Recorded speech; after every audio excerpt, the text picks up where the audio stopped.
Boa noite. E o Senhor tem colocado umas coisas no meu coração, junto com algumas pessoas que têm perguntado bastante sobre certas situações, certos temas. E eu gosto de falar e dar testemunho, né, das coisas que eu vejo Deus fazer. E eu vou aprendendo com todas essas situações e aquilo que Ele quer me ensinar, me mostrar, e mostrar onde eu tenho que melhorar, onde eu tenho que ser diferente, onde eu tenho que ser melhor, né? E algumas pessoas têm perguntado muito sobre crescimento espiritual, caminho de Deus. Certamente tem gente 10 vezes melhor do que eu para falar sobre isso. Eu me guio por alguns ensinamentos, né? Gosto muito de um monge beneditino chamado Dom Cipriano. Ele me ajudou muito. Ele hoje em dia já é falecido, mas eu sei dar referência àquelas pessoas que foram importantes para mim. Ele é uma dessas pessoas e ensinou bastante, né? Ele ensinou muito a ler a palavra e mastigar ela, para a gente entender um pouco aquilo que está aqui escrito, né? E a meditar em cima disso e Deus falar sobre isso, né? Muitas palestras dele e essas coisas que a gente vai aprendendo a pegar, né? Aprendendo a entender. Sobre direção espiritual, tenho primeiro a falar o seguinte: esse canal que eu estou usando, que é o do Grupo Força e Vitória, é do Grupo Força e Vitória. Eu só tenho colocado as palestras, não sou eu que comando, é do grupo. É importante dizer isso, né? Eu tenho buscado também outras pessoas para colocar seu testemunho, as suas vivências. E algumas vezes eu consigo pegar lá do Pedro Snar, colocar alguma coisa também. Tem o canal dele de YouTube, eu pego de lá, ou ele me manda, eu boto também no meu canal lá, só para ficar guardado na internet, porque vai que, né, meu telefone some, estraga, ou sei lá o que. Então eu tenho que colocar lá. Mas eu quero falar rapidamente sobre isso, que tem uma palavra que é muito interessante. Eu vou ler aqui o que está escrito. Lá está em segunda carta de São Pedro, 1:5-7, tá? Quem quiser depois pega e lê devagar, porque acho que a palavra, eu vou falar alguma coisa aqui, mas depois você pega e lê pessoalmente, mais reservado, e pensa, reflete, começa a meditar em cima disso, vê tudo aquilo que o Senhor vai colocar no teu coração. Quando você começa a aprender, você vai ver que o Espírito Santo começa a te ensinar profundamente, e é uma coisa que é muito pessoal, né? Diz lá assim: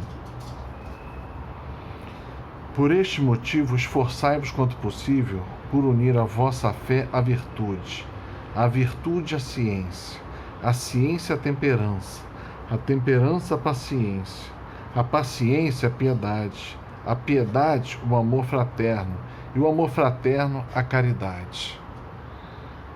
Parece palavras bonitas, né? Mas na verdade isso aqui é quase um caminho espiritual.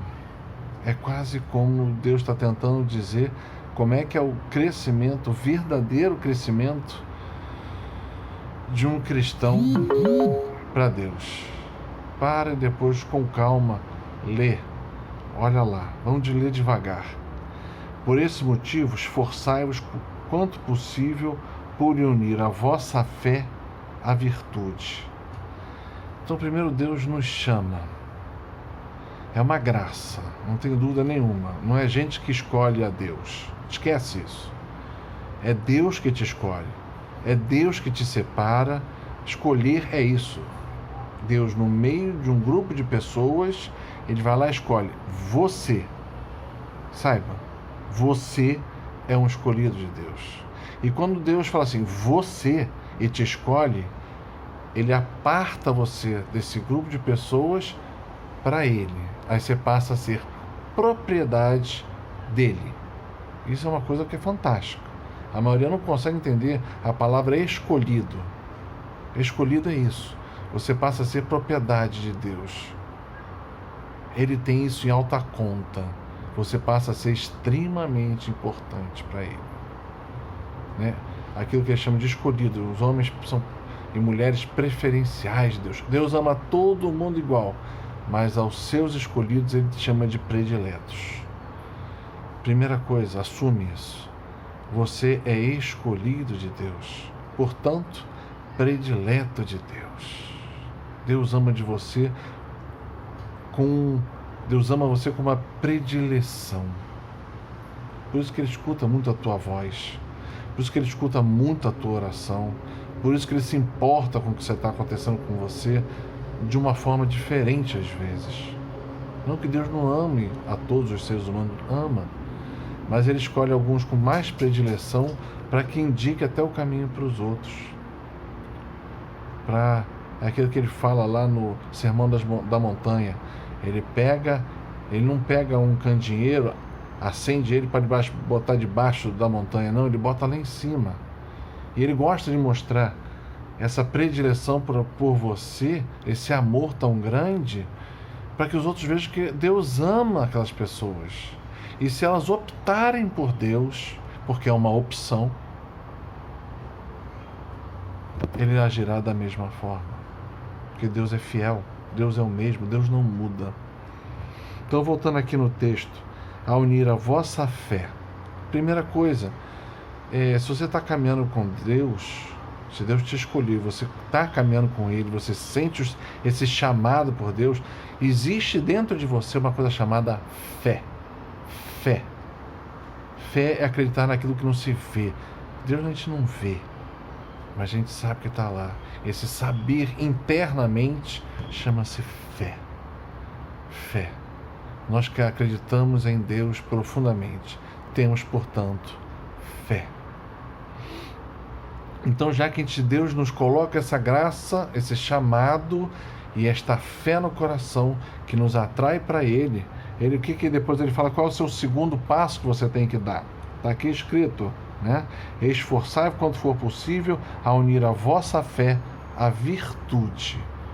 O que são as virtudes? Eu acho que, não, lógico, se eu falar de virtude, talvez um vídeo de 1 hora seja pouco, são tantas as virtudes, mas são aquelas graças especiais que Deus vai dando para a gente exerce as virtudes, né? Para depois, se você está no caminhada da fé, para depois para estudar quais são as virtudes teologais, as virtudes naturais, todas as virtudes, porque Deus te chama a você que caminha com fé, num segundo passo, as virtudes, né? Ser honesto, ser correto, ser amável, tem diversas virtudes. E você tem que exercer as virtudes, ou seja, praticar. Não existe fé se você não pratica as virtudes. Não existe, né? No primeiro momento que você escolhe Deus, não estou praticando as virtudes, faz parte. Mas com o caminhar, Deus serenamente te busca e te manda para as virtudes. Te manda a conhecer e a praticar. Quando você praticar as virtudes, olha que legal aqui, a virtude à ciência. Olha que coisa fantástica. Quando você começa a praticar as virtudes, levado pela fé, mas começa a praticar as virtudes, você vai começar a entender as coisas de Deus. A palavra ciência, que não é ciência de química e física, não. Ciência que é o conhecimento das coisas de Deus, né? A buscar primeiro o reino de Deus e tudo mais vos virá em acréscimo. Quem pratica esta palavra vê a questão de Deus providenciar as coisas que você necessita no teu dia a dia. Mas quem não pratica, não conhece. E não sabe o que significa essa tal palavra. Mas na virtude de praticar isto, você vai reconhecer uma ação de Deus, um conhecimento de Deus, uma ciência.